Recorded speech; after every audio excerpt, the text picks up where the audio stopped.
우리 앞뒤좌우로 한번 인사하실까요? 오늘도 행복한 예배 되십시오라고 인사하시죠.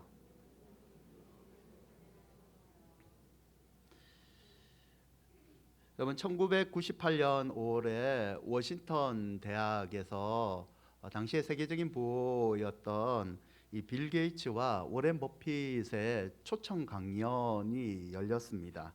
강연이 끝나고 질의응답 시간이 있었죠. 그때 한 학생이 이런 질문을 드려요. 당신보다 더 부자가 되는 비결을 말해 주십시오. 버핏이 말합니다. 방법은 아주 간단합니다. 비결은 머리에 좋은 것에 있는 것이 아니라 인성에 있습니다. 그러자 빌 게이츠가 버핏의 말을 거듭니다. 저도 버핏의 말에 100% 동의합니다. 부자의 비결은 인성에 있습니다. 여러분, 외적인 아름다움은 잠깐 스쳐가지만 성품은 그렇지 않다는 것을 우리가 잘 알고 있습니다. 형성되는데 오랜 시간이 필요로 하지만 이 성품이라는 것이 효력과 혜택은 더 큰 보상을 우리에게 준다는 것도 잘 알고 있습니다. 이런 말이 있잖아요. 인성은 엉망인데 예뻐서 내가 그냥 살아준다. 인간 쓰레기인데 돈은 참 잘 번다. 그래서 내가 옆에 있어준다. 이게 좋은 말인 것 같지만 그 세월이 지나서 얼굴이 좀 쭈긋쭈긋해지고, 물론 현대의학에 이 돈의 힘이 있습니다. 그래도 이게 자기가 가지고 있는 돈이 다 없어지면 내가 너하고는 상종하지 않겠다, 이런 말이 깔려 있지 않습니까?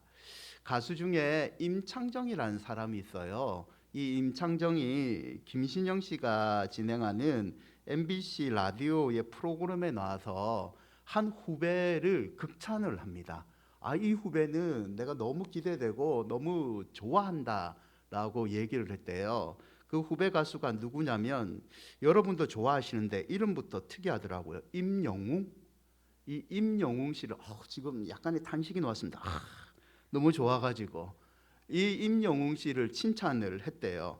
칭찬한 이유가 뭐냐면, 탑의 자리에 있으면서도 그 친구는 항상 겸손하다, 이 이유로 칭찬을 한답니다. 똑같은 이유로 가수 겸 방송인인 김종민이라는 사람이 있습니다. 이 사람도 임영웅을 한 프로그램에서 언급한 바가 있는데, 과거 예능 출연의 일화를 전하면서 임영웅이라는 사람이 자기에게 먼저 다가와서 인사를 했다. 그 친구는 늘 한결같이 바르고 착하고 배려심이 많고 겸손하다. 노래도 잘 부르는데 얼굴도 잘생겼는데 거기다가 겸손하다라고 극찬을 했답니다. 우리는 이 겸손한 사람을 보면 부러워하면서, 이 사람이 겸손의 인성을 갖추면 그 사람은 참 좋은 사람이다라는 평가를 하게 됩니다. 다니엘 5장 3절과 4절을 보시면 벨사샬 왕이 있는데요. 이 사람이 잔치를 엽니다. 예루살렘 하나님의 전 성소에서 탈취해온 금그릇을 가져오매 왕이 그 귀족들과 왕후들과 후궁과 더불어 그것으로 마시더라라고 기록되어 있죠. 이 왕이요, 귀족 1000명을 초청해서 큰 잔치를 엽니다. 제국의 위엄을 가시하고 싶은 거죠. 귀인과 왕궁 빈궁들과 더불어 잔치를 여는데, 성경의 기록을 보면 예루살렘 하나님의 성소에서 탈취해 온 그릇으로 술을 마셨다라고 기록하고 있죠. 아마 왕은요, 자신을 자랑하고 싶었는가 봅니다. 자기가 섬겼던 신을 자랑하고 싶었죠. 예루살렘에 하나님이란 신이 있는데 그 하나님의 신의 물건을 우리가 탈취해서 잔치를 벌이고 있다. 내가 하나님보다 더 센 사람이 아니냐는 것을 보여준 거죠. 하나님을 모독하는 우상 숭배 그리고 교만의 모습을 보여줍니다. 나중에요, 이 교만과 우상 숭배로 그가 다스리고 있던 바벨론 제국이 망하게 됩니다. 여러분, 사람은요, 연약해서 하나님을 잃어버리면 대부분 교만과 우상 숭배에 빠지게 되어 있어요. 사도 바울도 로마서에서 이것을 경고하는데요.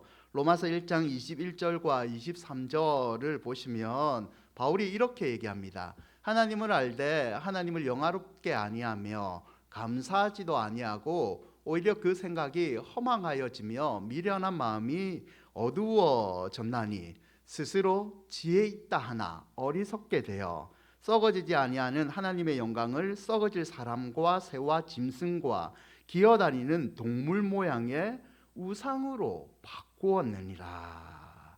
사람이 스스로 지혜 있다는 교만을 가지게 되면 하나님을 대신하는 우상을 만드는데 그것은 화려한 것 같지만 결국은 썩어질 것으로 만든 것이다 라고 사도 바울이 경고를 하고 있는 거죠.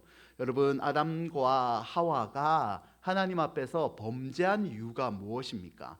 그들은 교만했습니다. 하나님께 불순종하고 하나님과 같이 되고 싶어서 그들은 범죄를 하지 않았습니까? 수많은 사람들이 그 위에 하나님과 경쟁을 하고 하나님의 지위를 찬탈하고자 했죠. 이런 교만은요, 인류의 분쟁의 원인이 되고 죄의 원인이 되었습니다. 그러나 하나님께서는 이런 사람을 너무 불쌍히 여겨서 그리스도를 이 땅에 보내주셨고 그리스도의 구속을 통하여 인간을 회복시켜 주셨죠. 특별히 그리스도께서 우리에게 겸손이라는 성품을 가르쳐 주셔서 하나님과 사람들과 회복을 하는 방법을 가르쳐 주십니다. 오늘 저와 여러분이 읽은 빌립보서 2장은요, 이 그리스도의 겸손에 관한 놀라운 진술입니다. 그리스도께서는 성육신을 하시는데요, 하나님의 아들이 사람의 몸으로 입고 이 땅에 내려오시죠. 이런 성육신은 그리스도께서 자신을 비우시는 겸손을 보여주는 행동입니다. 빌립보서 2장 1절인데요. 2장 1절을 한번 읽어볼까요? 그러므로 그리스도 안에 무슨 권면이나 사랑의 무슨 위로나 성령의 무슨 교제나 긍휼이나 자비가 있거든. 1절은요 4가지 조건을 제시를 합니다. 그 첫 번째는 그리스도 안에 있는 권면입니다. 권면이라는 것은 상담, 위로라는 뜻이죠. 예수님께서 보혜사 성령을 언급할 때 이 권면이라는 단어를 사용하십니다. 바울은 우리가 우리를 권면하신 성령님을 체험을 했다. 그 성령님을 체험했으니까 너희들은 연합, 서로가 서로를 섬겨주는 하나가 되어야 된다라고 조건을 얘기를 합니다. 두 번째 바울이 말한 조건은 사랑의 위로인데요. 바울은 하나님의 사랑을 너희들은 똑같이 경험했으니까 너희 서로 교만하지 말고 하나가 되어라 라고 조건을 제시합니다. 세 번째는 성령의 교제인데 우리 안에 계신 동일한 성령으로 말미암아 하나가 되어라. 넷째는 자비와 긍휼인데 어머니가 자녀를 사랑하듯이 같은 탯줄에서 나온 같은 하나님께 나온 사랑을 경험했으니까 너희는 하나가 되어라 라고 얘기합니다. 요점은 이거죠. 우리 모두 다 하나님의 은혜를 받았다. 은혜를 받았으면 너희들이 자랑할 것이 없기 때문에 하나님 앞에서 겸손하고 다른 사람들도 무시하지 말고 겸손히 다른 사람과 하나가 되어라. 그게 은혜 받은 사람의 모습이다. 이거를 얘기하고 있습니다. 빌립보서 2장 2절에는 같은 어조로 얘기하는데요. 마음을 같이하여 같은 사랑을 가지고 뜻을 합하여 한 마음을 품어라.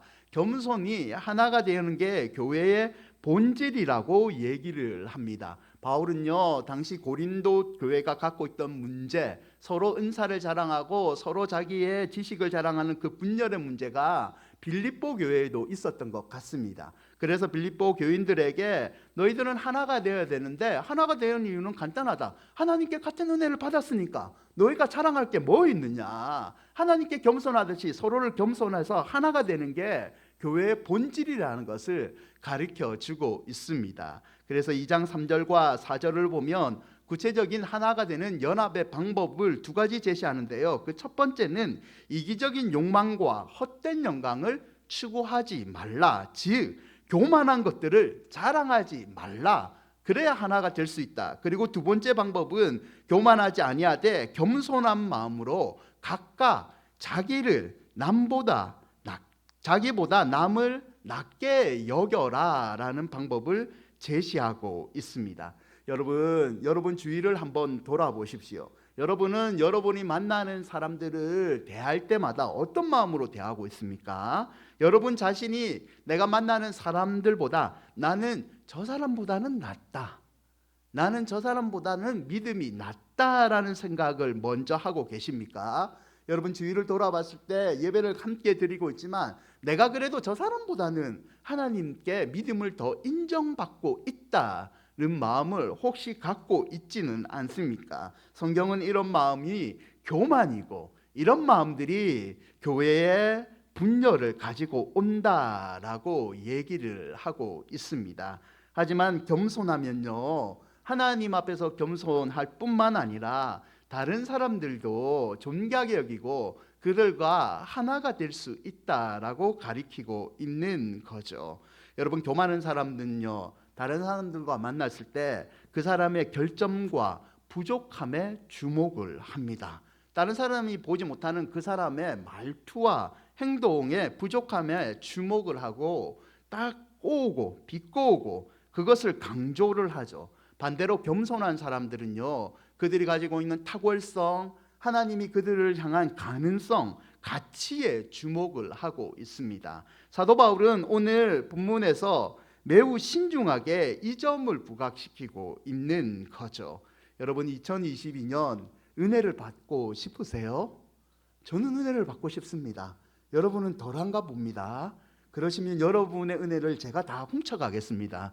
여러분 저는 은혜를 받고 싶습니다. 특히 저는요, 사람들과의 관계 속에서 은혜를 받고 싶습니다. 사람들과의 관계 속에서 제 모난 성품들이 있기 때문에 그 관계 속에서 이 좀 스트레스 좀 안 받았으면 좋겠고, 사람 봤을 때 사람 보고 피하지 않고 그냥 사람들 관계 속에서 믿음의 시련을 좀 안 당하고 싶습니다. 저는 승리하고 싶습니다. 여러분 근데 이 승리하는 방법이 생각보다 간단합니다. 겸손하시면 됩니다. 겸손하시면 됩니다. 여러분 겸손하면요, 관계에 꼬인 것들이 풀어지고요, 겸손하면 공동체가 단단하게 건강해지는 거죠. 2022년 하나님 앞에서 겸손하시기를 바랍니다. 그 겸손으로 여러분 꼬여있는 인간관계뿐만 아니라 모든 영역에서 임하시는 하나님의 임재를 체험하시기를 축원드립니다. 여러분 이제 바울은 겸손의 모델로 예수 그리스도를 제시하는데요, 2장 5절입니다. 우리 2장 5절을 함께 읽을까요? 너희 안에, 바울은 교회가 하나 되는 방법은 겸손의 방법이고 그 겸손은 예수 그리스도를 본받으면 된다라고 얘기를 합니다. 그리고 그리스도의 겸손을 두 가지로 얘기하는데요, 그 첫 번째는 비우다이죠. 2장 6절인데요 우리 함께 한번 읽어볼까요? 그는 근본 하나님의 본체시나 하나님과 동등됨을 취할 것으로 여기지 아니하시고 오히려 자기를 비워 종의 형체를 가지사 사람들과 같이 되셨고, 7절에 보면 자기를 비워라는 말이 있습니다. 이 6절과 7절의 핵심 동사는 비우다라는 동사입니다. 예수님은 하나님의 본체이시죠. 그분은 하나님이시기 때문에 하나님과 동등된 권리를 가지고 계십니다. 그럼에도 불구하고 이 예수께서 자기의 권리를 다 포기하시고 이 땅에 연약한 인간의 몸으로 오셨다는 거죠. 사랑하는 여러분, 예수님은요, 이 땅에 자기의 권세를 포기하시고 이 땅에 사람의 몸으로 태어나시고 십자가에서 죽으셨습니다. 이것은 예수님의 비우신 겸손의 모습이죠. 예수님은요, 충분히 세상을 멸하실 수 있는 권세를 가졌습니다. 십자가에서 무력하게 죽을 것이 아니라 십자가에서 내려오셔서 천사를 동원해서 저 악한 로마 군병들을 다 쓸어버려라 라고 명령할 수 있는 권세를 가진 분입니다. 그러나 예수께서는 그렇게 하지 아니하시고 자기의 권세를 포기하시고 비우시고 우리에게 구원의 은총을 주셨던 거죠. 예수님이 자기를 비우실 때, 자기의 권리를 포기했을 때 예수님의 이 비우는 행위는 자기 희생적인 십자가의 섬김으로 인류에게 구원, 하나님과 하나 되고 서로가 하나 되는 그 구원의 은총을 가져다 주셨다는 거죠. 여러분 생각해 보면요, 교만이라는 것은 권리에 집착하면서 내 자신을 내주지 못하는 성질을 가지고 있습니다. 교만은 다른 사람에게 위대성을 보이기 위해서 나를 점점 과시하는 게 교만 아닙니까? 예수님은 이 겸손의 모습을 보여주므로 자기를 비우셨습니다. 교만을 없애버린 것이죠. 여러분 잘 생각해 보십시오. 여러분이 저녁에 잠을 잘 자지 못하는 이유가 뭡니까? 속을 비우지 아니하시면, 고기도 먹고 밥도 먹고 갈도 꽉 드시면 여러분 잠이 잘 오지 않습니다. 나는 한꺼번에 많이 먹지 않아요 말하시는 어머니들 계시죠. 그러나 그 어머니들은 30분에 한 번씩 옥수수를 드시고 고구마를 드시고 갑자기 감자를 드시면서 늘 하는 말이 있죠. 이거는 살찌는 음식이 아니에요. 자주 그렇게 속을 꽉 차면 우리는 잠을 자지 못합니다. 또한 우리는 저녁에 일을 내려놓지 못하는 이유가 뭐죠?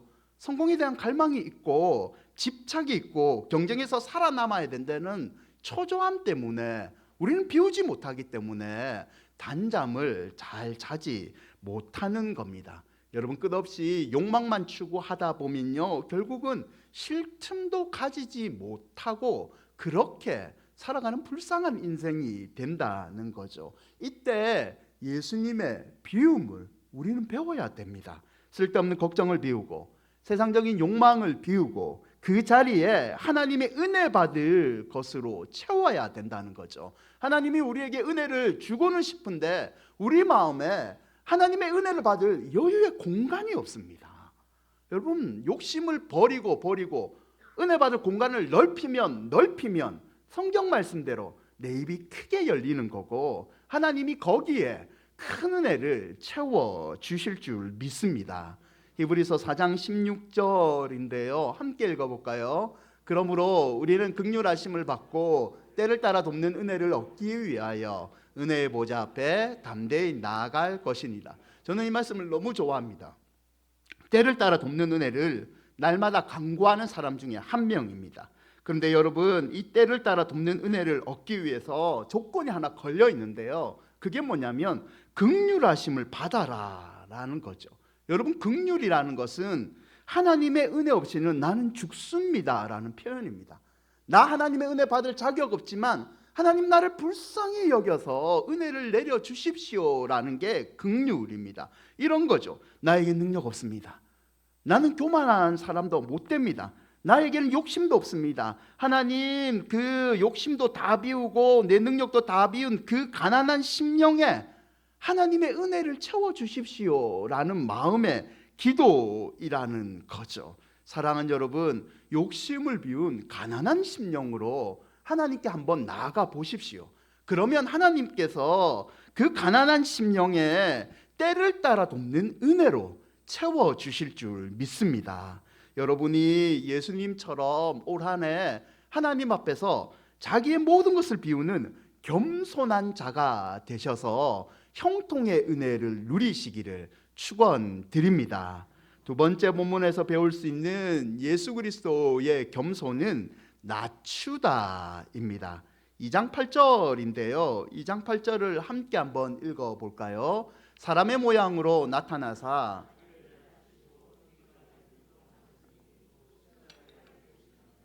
여기 낮추셨다는 헬라어는 에타이페노센이라는 단어입니다.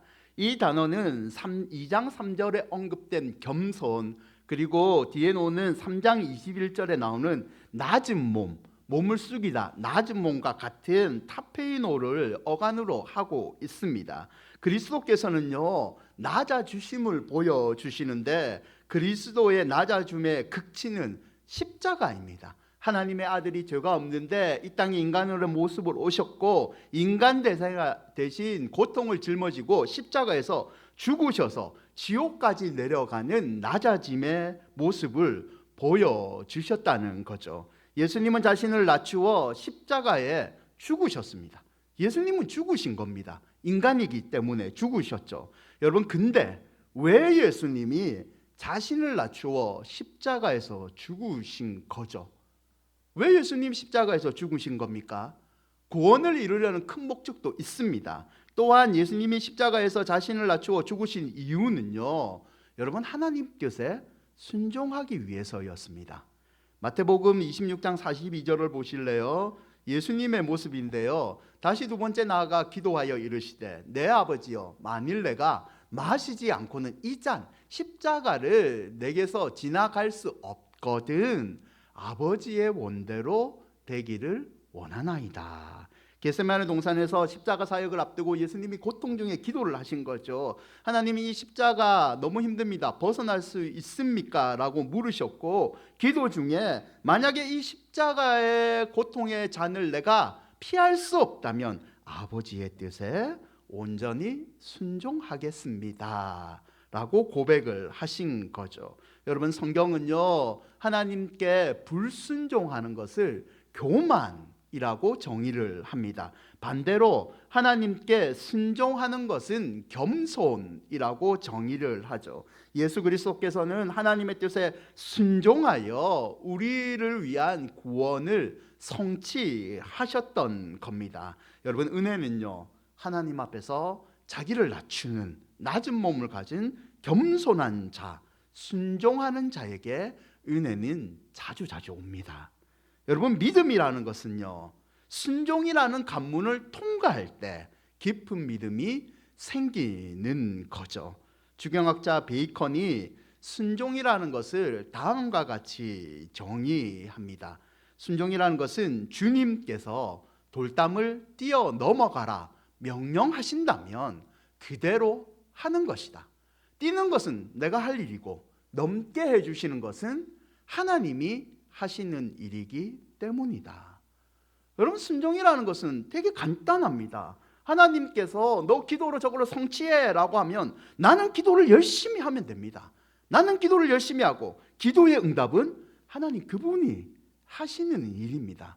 그걸 믿는 것이 순종이죠. 나를 낮추는 겸손으로 순종을 나아가고, 순종은 은혜의 축복으로 우리를 이끌어 주신다는 거죠.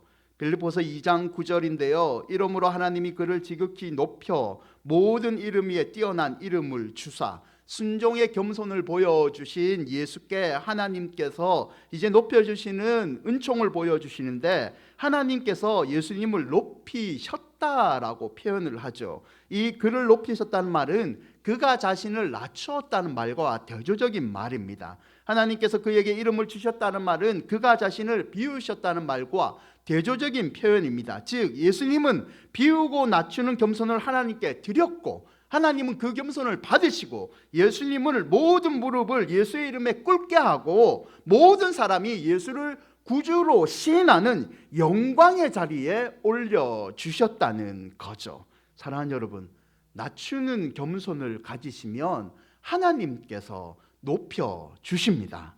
예수님처럼, 그러므로 내 뜻보다는 하나님 뜻을, 내 생각보다는 하나님의 생각을, 내 능력보다는 하나님의 은혜에 낮추는 겸손을 한번 가져보십시오. 그리하면 은혜의 하나님께서 우리를 높여주시는 기적의 주인공으로 만들어 주실 줄 믿습니다. 말씀을 맺고자 합니다. 새나무 이야기라는 동화가 있어요. 한 번쯤 들어보셨을 건데, 이 동화의 이야기를 하고 말씀을 맺고자 합니다. 올리버나무, 떡갈나무, 소나무, 세 나무가 있었대요. 이 나무들은 각각 자기의 꿈들을 가지고 있었습니다. 올리버나무는 자신이 화려한 보석 상자가 돼서 이 세상의 온갖 보석들을 담는 꿈을 가지고 있었대요. 그런데 어느 날 목수가 올리버나무를 베어서 보석함은커녕 냄새나는 짐승의 구유로 만들어 버립니다. 올리버나무는 실망을 하죠. 꿈이 무너졌습니다. 떡갈나무는 위대한 왕을 태우는 배가 되고 싶은 원대한 꿈을 가지고 있었대요. 꿈에 부풀려 살았죠. 그런데 어느 날 조선공이 자신을 베어 배를 만들었는데 위대한 왕을 태우는 그런 큰 배가 아닌 조그만한 낚싯배로 만들어 버립니다. 이 떡갈나무는 눈물을 흘리게 되죠. 소나무의 꿈은 언제나 높은 곳에 버티고 서서 하나님의 위대하신 창조를 선포하는 게 소나무의 꿈이었습니다. 그런데 어느 날 천둥번개가 자기에게 떨어지는 거예요. 번개를 맞은 소나무는 넘어지게 되죠. 꿈이 사라져 버렸습니다. 얼마 후에 나무꾼이 벼락 맞은 소나무를 쓰레기 더미에 던져 버립니다. 이 새 나무는요, 원대한 꿈을 가지고 있었지만 환경이 그렇게 되지 못해서 자기에게 실망하며 세월을 그래 보내고 있었대요. 하지만 이 새 나무를 향한 하나님은 다른 계획을 가지고 계셨습니다. 오랜 세월이 흘러 요셉과 마리아는 아이를 낳을 곳을 찾지 못해 마국간 구유에 아기 예수를 누입니다. 이 아기 예수가 누운 이 구유가 바로 그 옛날에 올리브 나무로 만든 곳이래요. 올리브 나무는 세상에서 가장 귀한 보석인 하나님의 아들을 담게 되므로 자신의 꿈을 완성합니다. 30년 후에 이 자란 예수님은요, 호수 건너편으로 가시려고 작고 초라한 낚싯배를 타게 됩니다. 이 배는 그 옛날 떡갈나무로 만든 배입니다. 만왕의 왕이신 예수님을 태움으로 떡갈나무는 자기의 오래된 꿈을 성취합니다. 오랜 후에 로마 군인들은 로마 쓰레기 더미에서 한 나무를 찾아내어 십자가로 만들어 버립니다. 그리고 그 십자가에 예수님을 매달죠. 이 소나무는 오늘날까지도 사람들에게 하나님의 높은 사랑을, 십자가에 매달리신 예수 그리스도의 사랑을 보여주고 있습니다. 여러분, 때로는요, 내 생각, 내 꿈, 내 능력이 이루어지지 않을 거라고 생각될 때가 많습니다. 그러나 하나님은 내 생각, 내 꿈, 내 능력을 다 기억하고 계십니다.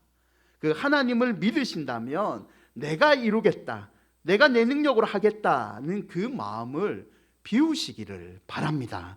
하나님의 능력과 하나님의 인도하심의 은혜에 낮추는 겸손을 한번 가지시기 바랍니다. 그리하면 때가 되면 우리 일하시는 하나님께서 우리의 꿈을 기억하셔서 우리를 높여 주실 줄 믿습니다. 베드로 전서 5장 5절과 6절 말씀인데요, 우리 함께 한번 읽어볼까요? 젊은 자들아,